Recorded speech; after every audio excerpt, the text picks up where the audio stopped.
Thank you very much. Thanks very much, Joe. That's an outstanding effort on behalf of the club. Thank goodness we've got lots of travellers. The cruise in February is something I'm really looking forward to as well. On our spotlight on service, I'd just like to ask members if they could please contribute to the bowls on the table. A couple of dollars to go towards our community services fund. Thank you. And while you're doing that, I am going to introduce to you our guest speaker. Alicia Bickmore is one of Adelaide's foremost lawyers in the in-house legal scene. She's previously worked as legal counsel for Glencore Grain and Viterra, and in 2015 she was highlighted in the Advertiser as a leading South Australian woman to watch. Alicia is currently a member of the Professional Standards and Integrity Committee for the Adelaide Crows Football Club. Go Crows and go Alicia. She's currently the Legal Counsel and Policy Manager at Adelaide Airport Limited, and she's here today to share with us the latest happenings at the Adelaide Airport today and tomorrow. It's with great pleasure I welcome Alicia up to speak to us all today.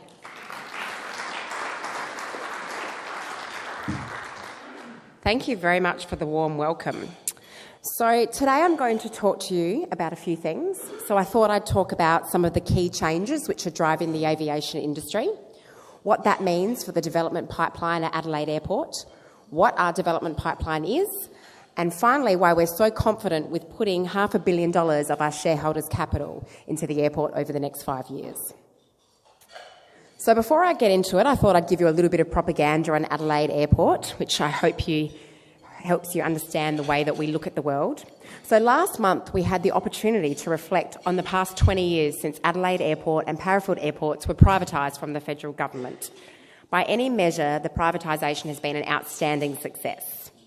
We are privately owned by superannuation funds, so most of you in this room are probably paying my wage as we speak today.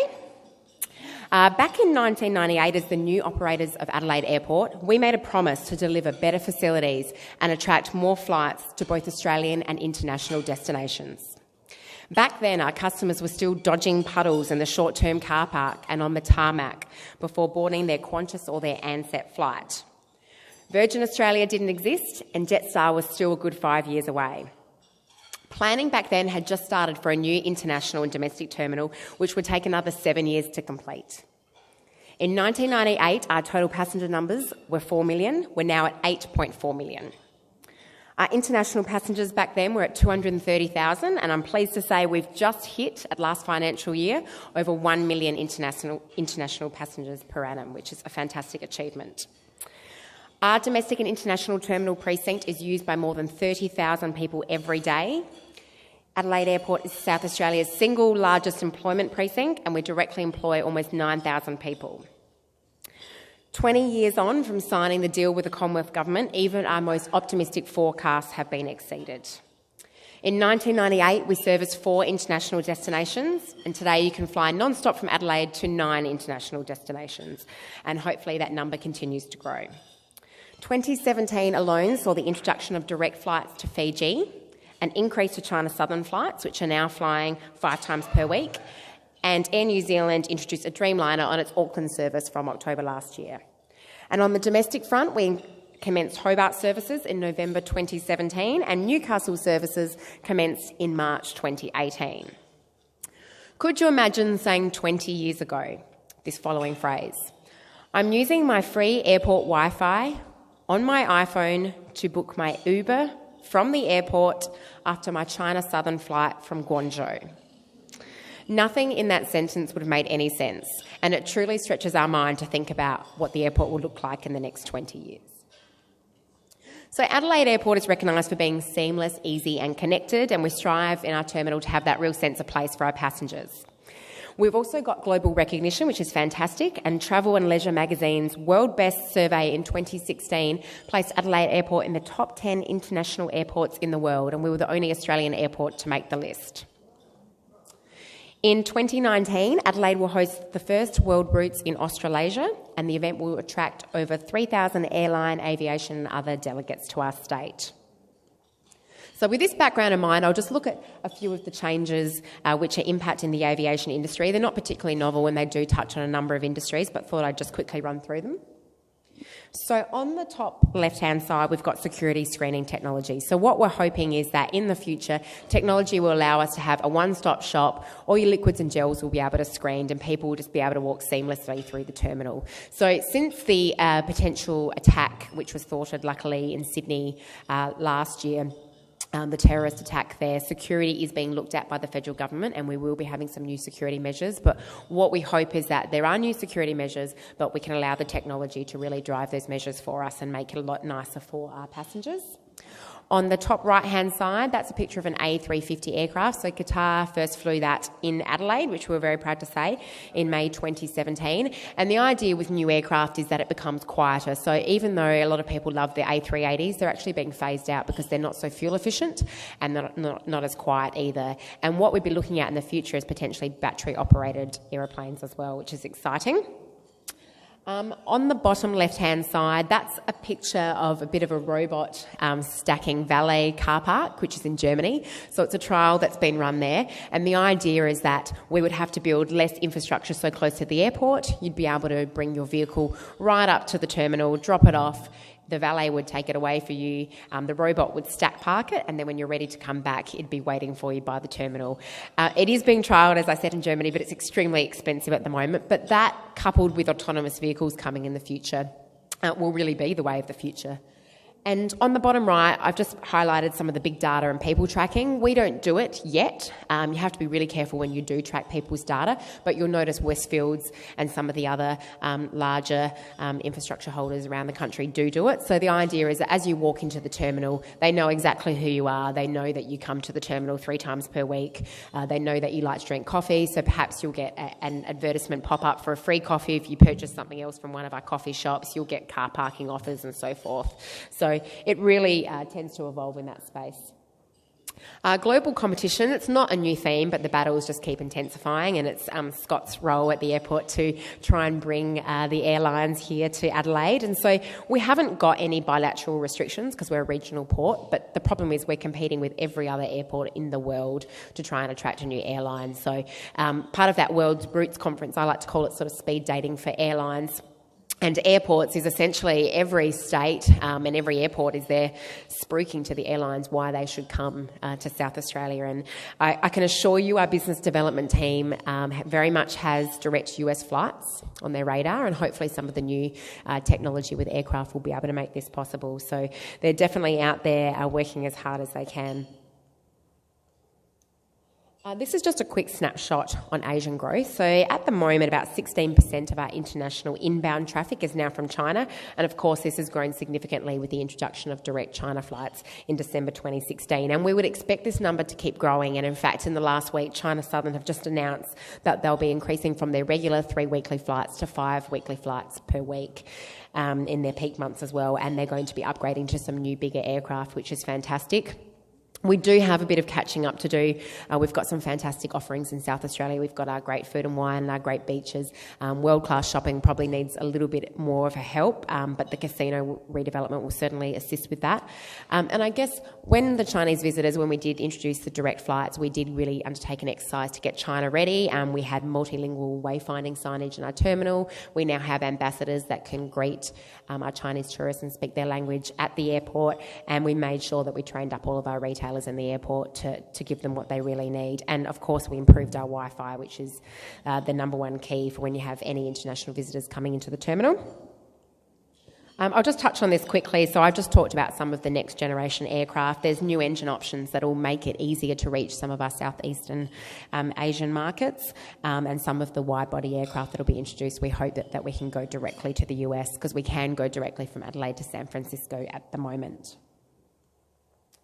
So I've run through that a bit quickly because I really wanted to talk about our development pipeline. Some of you might have heard about our terminal expansion project, which I'll get to, but I'll just set a bit of the scene first as we go along. So some of you might remember the old terminal. It wasn't that long ago that it looked like this, and we do have a good track record of improving our infrastructure, which is great. This was the Adelaide Airport vision that we released in our master plan in 2014. So let me just see if this works. Yep. Okay, so that's currently the roundabout as you enter the airport you go into, and that's the hotel, which I'll talk about soon, which is almost finished. That there you can see is an expanded terminal, and this here would be our business park. So currently this is an office that we work out of. It does not look like that, I can assure you. IKEA is over here, and additional car parking back there as well, which may not happen if we have the introduction of autonomous vehicles, but that's something we have to consider in the future. But that's our business park, and so that just sort of sets the scene for you about what our vision was, and now I can talk about how we're making that a reality. So it really started with our landside infrastructure project in 2012. So this was really a game changer for the industry. So what we had turned the airport plaza concept into was really having that sense of place, making sure that we had great landscaping, great water features so that people actually want to spend time in our plaza, and it's won a number of global awards, which is fantastic to see. And we'll keep building on that as well with the hotel going into the plaza. That will really, once again, reinvigorate it. In 2015, we had a series of projects worth about $20 million, the most significant of which increased our aircraft parking capacity and also improved some of our fuel infrastructure. There's a lot of big projects airside that the public generally doesn't know about, but they're really important to ensure that the planes keep landing. The Northern Tow-Off is another example of that, and so that enabled us to be able to increase layover capacity for domestics and also international aircraft and some of our freighters. The taxiway and apron overlay was done in 2016, so as you can appreciate, with heavy aircraft landing on the runway all the time, it's only got a certain lifespan. So these works are actually really complicated because you have to essentially resheet the runway, and of course you can only do this during curfew hours. So there's a lot of work health and safety issues, a lot of management of the contractor, and we also have to ensure that the site is handed back in time for the flights to then take off and land again after the curfew hours. So they're pretty stressful projects, and all taking all night works into account, so they can be very stressful for the infrastructure team. On airport developments in 2016, the Royal Flying Doctor Service new headquarters was completed, which is fantastic. It really increased their operations, and they opened next door to it. SA Ambulance has opened on the right-hand side with the MedStar facilities. That's recently been opened. That's a $12 million investment, which has created a 24-hour emergency rescue and retrieval service. Whilst it's not really medical as such, we call this our medical precinct, but then you've got the pet hotel in there as well. But the Guide Dogs of South Australia opened a luxury 5-star pet hotel in August 2017. That's just off Tapley's Hill Road, and I do encourage you, if you've got animals, or even if you just want to go and have a look at it. It is fantastic. You can actually Skype your animal. You can get private rooms where you Skype your animal. They've got Central Bark instead of Central Park, where all the animals can go outside. They've got cat penthouses, and they're just getting bigger and bigger. So they're opening a dog daycare very soon as well, which is fantastic. So I do encourage you to go there. This is another one of our works. In 2017, we did some works to enable our taxiway edges to sustain regular A380 operations. So we hope, and there's a bit of a misconception, we can take A380s. It's just that no A380s currently fly here. We hope they're not too far around the corner, but in saying that, with the new aircraft that's coming in, maybe we won't receive regular A380s. It'll be another form of aircraft. This slide here just shows fast travel, so you'll notice that there's no more traditional check-in counters being built. It's all of the kiosks, and personally I always check in with my mobile telephone or do it over the internet, and that's really the way that we're moving. So when we are planning our expansions to our terminal, we have to make sure that we future-proof them so we don't have a lot of space for check-in counters when potentially we just won't need that in the future. It's not as glamorous as some of our other projects, but we spent $10 million on upgrading our toilet facilities last year throughout the terminal, and they really are fantastic. It was one of the survey results in our customer service surveys that we always performed quite low on, and so we decided to refit all of the toilets in our terminal. There's a few that haven't been refit yet, but they will be as part of the terminal expansion project, and they're fantastic now. They're largely all autonomous, so you don't have to touch anything. You just walk in. Don't touch anything, especially for the germaphobes. It's fantastic. We've also got some great parent facilities as well. The next one is in 2017. Some of you might have seen with the taxi blockade that occurred shortly after. Uber was introduced at Adelaide Airport. So we support all forms of ground transportation. We can't just support one industry. So what we found is that ride sharing had grown so much that it needed its own area. It was really clogging up the traditional drop-off pickup area. So we built them this ride-sharing area. Yes, the taxi industry weren't very happy about it, but we've put some measures in place now to ensure that every single ride-sharing driver, whether it be Uber or on another platform, because there are a number of other platforms coming to South Australia, they're all accredited as they come through. So they undertake their accreditation process with the South Australian government, and then they get an access card from us, and so they can swipe in. And, you know, it's great for passengers because they've got a nice secure area with shelter and things like that.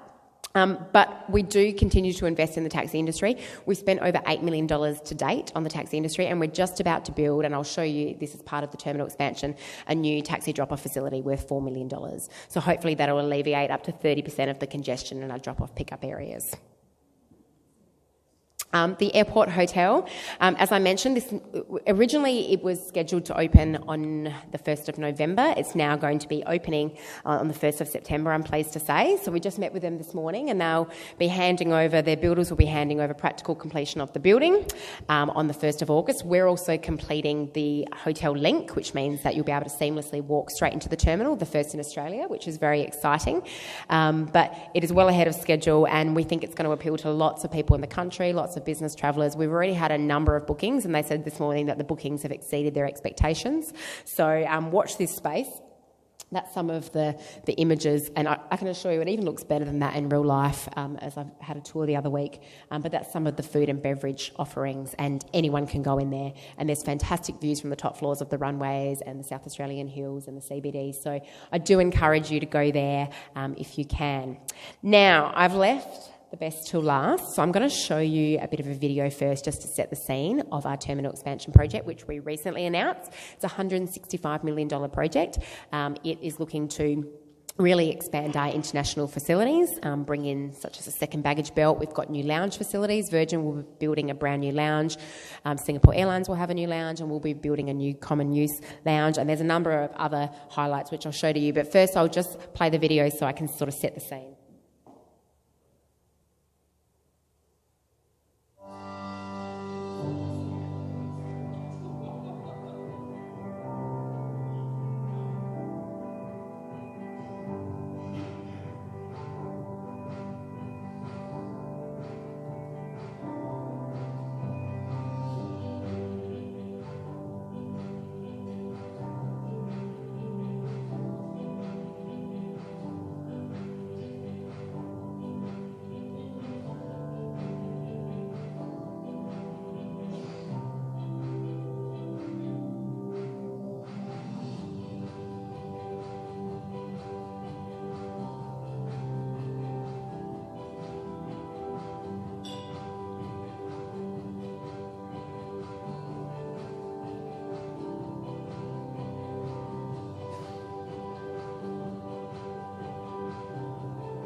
So now I've got a number of those images again, which I'll just run through pretty quickly because that's given you hopefully a good background to the project. But that's the new taxi drop-off area, which we are currently building, and that will be finished. The canopy won't quite be finished until later this year, but the actual taxi drop-off area will be finished in time to coincide with the hotel opening.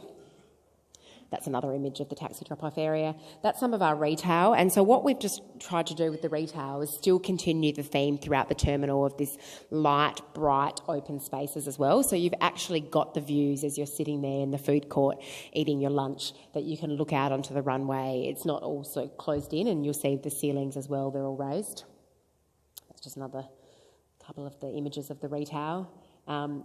You've probably, for those that have flown internationally out of Adelaide, you'll notice that we've got currently one duty-free kiosk. And this is what we're proposing to go to a much larger offering where you can sit down, actually go to a wine bar.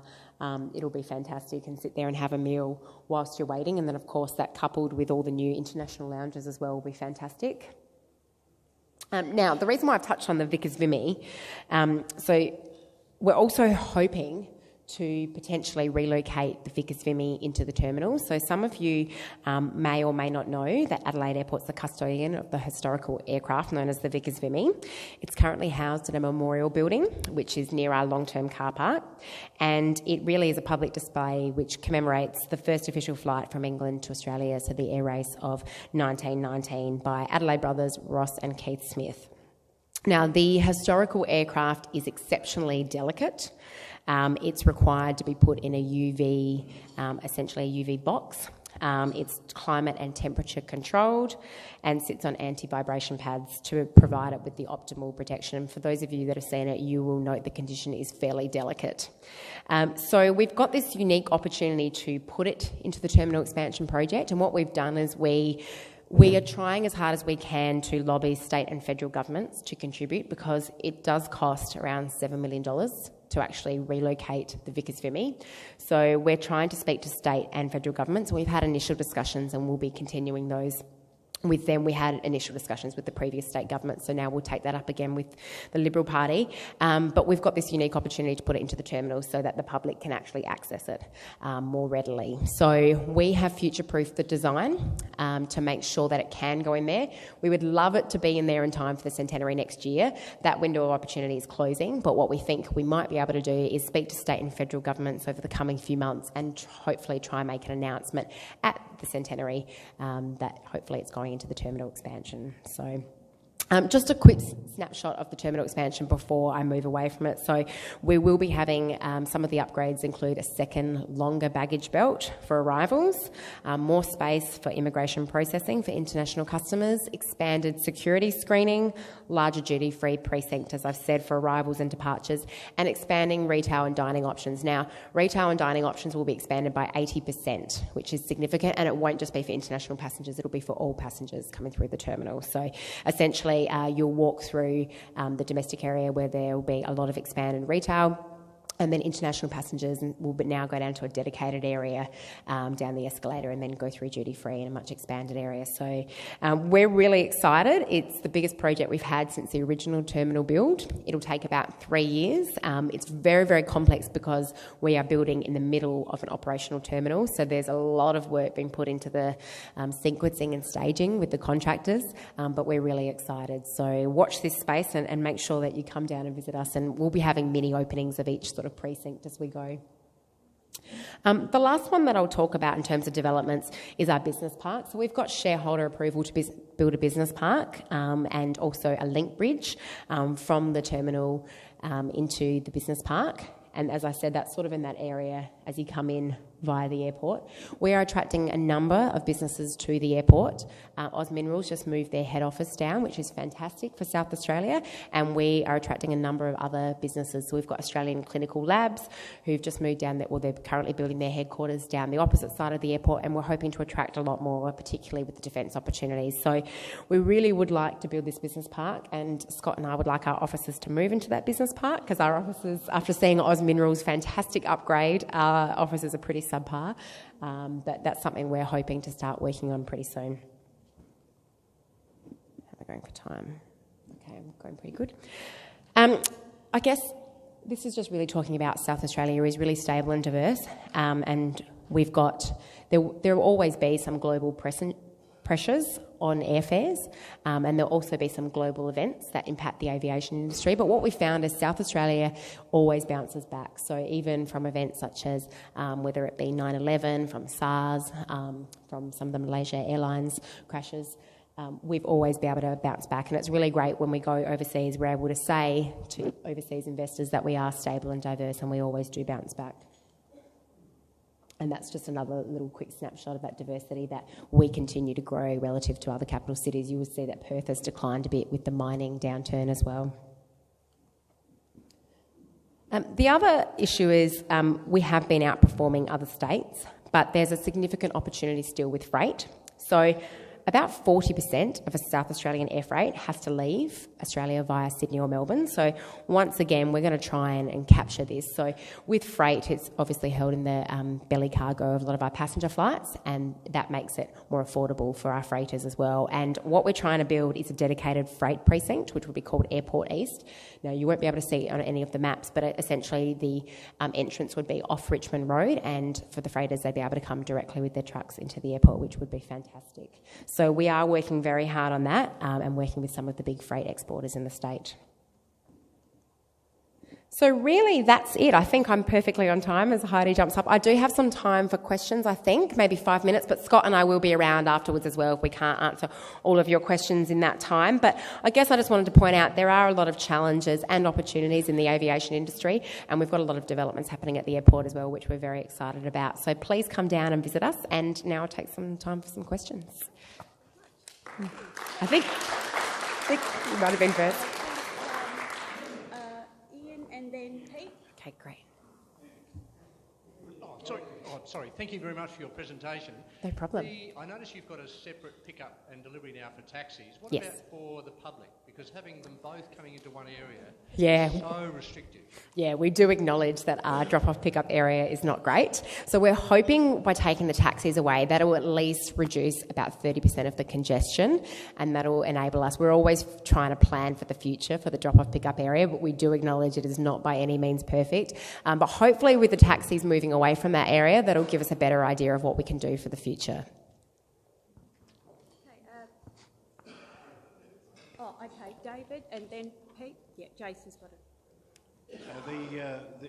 Very interesting talk. Thank you. In the next 20 years, are we going to see a parallel runway?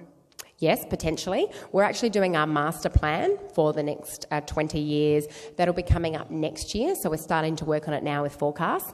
In our 2014 master plan, we did have a third runway, and we expect that to remain in the master plan, but we'll be able to give you some further details on that next year when it goes out for public consultation as well. Thanks, Alicia. No a problem. quick comment and a question. Sure. Comment. Most in the room, and we heard Joe McLaren speak about travel, have the pleasure of travelling overseas. And I myself recently did exactly that. Having spent 3/4 of an hour, almost an hour at London Heathrow after a long trip, queuing to get through things, and many other places and stories I could tell you about, coming back into Adelaide was an absolute pleasure. Oh, good. We tend to knock our airport, but I've got to tell you that my experience of coming in and out from internationally through Adelaide is bloody good. Excellent. So- And it will only get better. Thank you. The second question is about your last comment about freight. Yes.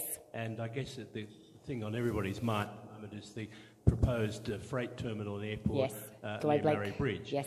Would you care to comment on that? Yeah, I mean, what we've undertaken a lot of, research into Globe Link, and we don't think it's viable financially. It hasn't stacked up in some of the interstate airports where it's been attempted before. It's because what makes it more viable is having that freight in the belly cargo of aircraft, because then when passengers obviously fly and pay their fares, that makes the price more feasible for the freighters. So we've had feedback, and we've been working on this Airport East concept, which is the dedicated freight precinct, for many years now. And it's really starting to ramp up again because some of the exporters they're all extremely supportive. So what they're saying is they love their existing facilities. They'd like to expand them even further at Adelaide Airport. We haven't heard of anyone saying that they want to go to Monarto, and we just don't think it's viable. Just a quick one. You mentioned that you need $7 billion to rehouse the historic aircraft. Yes.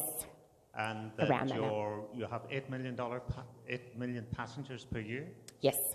So rather than socialising this cost over the taxpayers of Australia, why don't you just charge $1 for 1 year to those people who use the airport? Well, Scott is the one that sets the charges, helps sets the charges, so it is good for him to hear this. Those people that are going to be advantaged by it actually pay a very small token to raise the funds. It's an idea.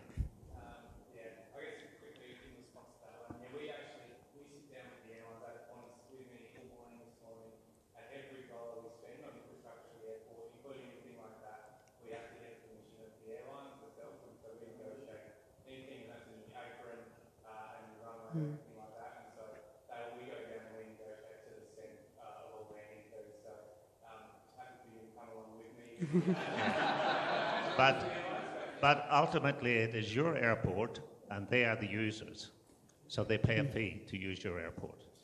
Yeah, but they have to agree to the fee. That's the problem. I think we've got time for another question. Yes. I'm not sure if that's on. Thank you. That was a great presentation. I'm really excited for South Australia that we're doing all these wonderful It's things. fantastic. I love our airport. I fly around the country a bit for business, and I love when I'm waiting at Adelaide, I just wander up and down and look out the runway, and it's just so pretty. Oh, good.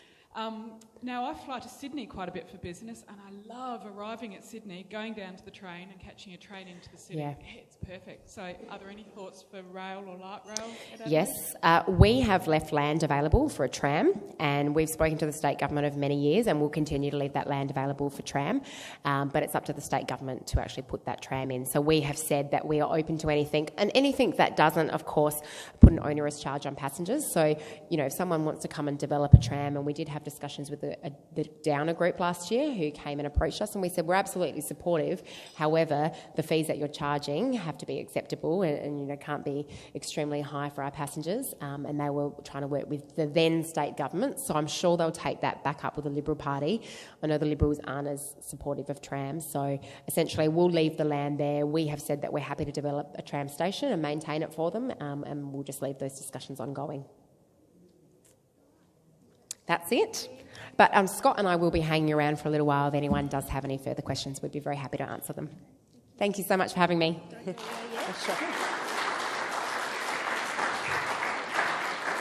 Alicia, can you please come back up here and accept this round of applause and standing ovation from the Rotarians. So thank you very much. Thank you. And on behalf of the club, I'd like to present you with one of our mementos for our guest speakers, a very special Rotary pen, which I think you can use to as a yeah, Thank you. all sorts of things. So thank you very much. Thank you so much. Thank you.